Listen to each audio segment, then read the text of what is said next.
শীতে একেবারে কাহিল হয়ে যাচ্ছি। কেন হচ্ছি কারণটা বলি।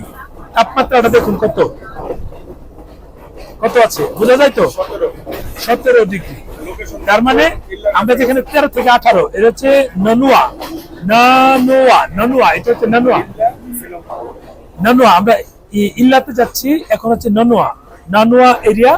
13 থেকে 18 ডিগ্রি তাপমাত্রা। দেখুন একটু ক্লোজ করে দেখুন, 13 থেকে 18 ডিগ্রি। কিন্তু এই তাপমাত্রায় নর্মালি আমরা বাংলাদেশে টিকতে পারি না। আমরা ট্রেনে বসে আছি, এটা শুধু জানলাটা খুলেছি, ব্যাপক বৃষ্টিও হচ্ছে, আবার ঠান্ডা, সব মিলিয়ে দেখুন বড় বড় ঝর্ণা, অনেক অনেক ঝর্ণা, প্রচুর ঝর্ণা আছে। অন্ধকার, পুরোটা কিন্তু মেঘের কারণে অন্ধকার। ও কিন্তু শেষ, ওদের পিছিয়ে নে, মেঘের কারণে অন্ধকার, অনেক ঠান্ডা। আমি এই সাইডে বসছি, বোধহয় ঠান্ডা কম লাগছে, মানুষ কাহিল হয়ে যাচ্ছে। আমরা বুঝতে পারিনি যে এত ঠান্ডা হবে, ওইভাবে আসলে বোঝা যায়নি। বৃষ্টি টিষ্টি সব মিলিয়ে পুরো একেবারে কাহিল। আমরা যে আসলাম নানুয়া নানুয়া নানুয়া রেল স্টেশনে আমরা পৌঁছালাম। 17 ডিগ্রি আছে, এখানে 13 ডিগ্রি পর্যন্ত নেমে থাকে।